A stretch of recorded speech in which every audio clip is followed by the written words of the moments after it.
ಅತ್ಯಂತ ಮಕ್ಕಳನ್ನ ಪ್ರೀತಿಯಿಂದ ಕಾಣ್ತಾ ಇದ್ರು.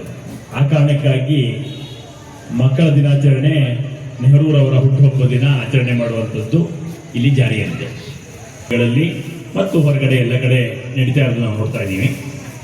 ವಿಶೇಷವಾಗಿ ಪ್ರಕೃತಿಯ ಸಂಬಂಧವೇ ಕಳೆದು ಹೋಗ್ತಿರ್ತಕ್ಕಂಥ ಕಾಲಘಟ್ಟದಲ್ಲಿ ಆ ಪ್ರಕೃತಿಯೊಂದಿಗೆ ಒಡನಾಟವನ್ನು ಒಂದಲ್ಲ ಒಂದು ರೂಪದಲ್ಲಿ ಮೂಡಿಸಬೇಕು ಅನ್ನುವಂಥ ಕಾರಣ ಇಟ್ಕೊಂಡು ಮಕ್ಕಳಿಗೆ ಪರಿಸರದ ಬಗ್ಗೆ ಈ ಚಿತ್ರಕಲಾ ಸ್ಪರ್ಧೆಯನ್ನ ಕಳೆದ ಹಲವಾರು ವರ್ಷಗಳಿಂದ ಮಿತ್ರ ಕುಮಾರ್ ಅವರು ಇದನ್ನು ಆಯೋಜನೆ ಮಾಡ್ತಾ ನನ್ನನ್ನ, ಲಕ್ಷ್ಮಣ್ ಅವ್ರನ್ನ, ಪ್ರಕಾಶ್ ಅವ್ರನ್ನ, ರಾಮೂರವ್ರನ್ನ, ದೀಪಕ್ ಅವ್ರನ್ನ, ಭರತ್ ಭೂಷಣ್ ಅವ್ರನ್ನ, ಶಂಕರ್ ಅಶ್ವಥ್ ಅವ್ರನ್ನ, ಗಿರೀಶ್ ಅವ್ರನ್ನ ಮತ್ತು ಎಲ್ಲರೂ ಇಲ್ಲಿ ಕರೆದು ನಿಮಗೆ ಈ ಮಕ್ಕಳು ಮತ್ತು ಮಕ್ಕಳ ಬದುಕಿನಲ್ಲಿ ಇವತ್ತಾಗ್ತಿರ್ತಕ್ಕಂಥ ಬೇರೆ ಬೇರೆ ಪರಿಣಾಮಗಳು, ಅದೇ ಫೋನಿಂದ ಆಗುವಂಥದ್ದು ಇರ್ಬೋದು, ಇವತ್ತಿನ ವಯೋಮಾನದಲ್ಲಿ ಆಗುವಂಥ ಡಿಸ್ಟರ್ಬೆನ್ಸ್ಗಳಿರ್ಬೋದು, ಡ್ರಗ್ಸ್ ಹಾವಳಿಗಳಿರ್ಬೋದು, ನಮ್ಗೆ ಗೊತ್ತಿಲ್ಲದೆ ತುಂಬಾ ಮಕ್ಕಳುಗಳು ಕ್ರಿಕೆಟ್ ಆಟ ನೋಡ್ತಾರೆ ಅಂತ ಸ್ಪೋರ್ಟ್ಸ್ಗಿಂತ ಆಚೆಗೆ ಸ್ಪೋರ್ಟ್ಸ್ ಬೆಟ್ಸ್ ಜಾಸ್ತಿ ಆಗಿರೋ ಕಾಲಘಟ್ಟದಲ್ಲಿ ನಾವು ಬಂದಿರ್ತೀವಿ. ನಾವು ಇವ್ಯಾವುದು ಗೊತ್ತೇ ಆಗಲ್ಲ. ಬಹಳಷ್ಟು ತುಂಬಾ ಏನೋ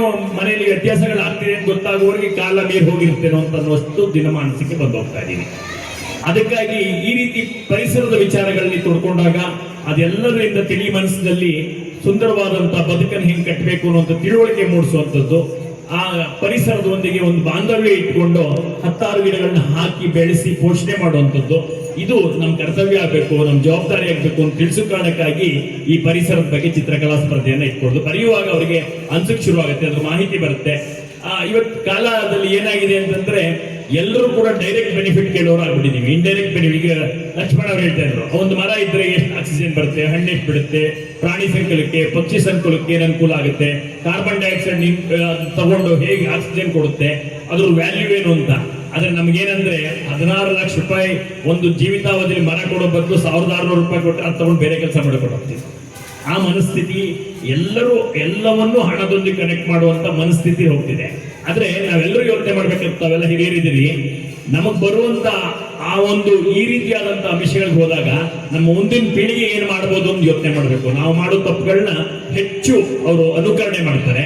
ಆ ಕಾರಣಕ್ಕಾಗಿ ಈ ರೀತಿ ತಪ್ಪುಗಳು ತುಂಬಾ ದೊಡ್ಡ ಮಟ್ಟಕ್ಕೆ ಈ ಆಧುನಿಕ ವ್ಯವಸ್ಥೆಯೊಳಗೆ ಆ ಆಧುನಿಕತೆ ಎಷ್ಟು ಉಪಯೋಗಿಸ್ಬೇಕು, ಎಷ್ಟು ಉಪಯೋಗಿಸಬಾರ್ದು ಅನ್ನೋ ವಿವೇಚನೆ ಕೂಡ ಬರಬೇಕು. ಆ ವಿವೇಚನೆ ಬರದೆ ಹೋದ್ರೆ ಒಂದು ಸಮಾಜವನ್ನು ಅರಿವು ಮಾಡ್ಕೊಳ್ಳುವಂತ ಪ್ರಯತ್ನ ಆಗ್ಬೇಕು.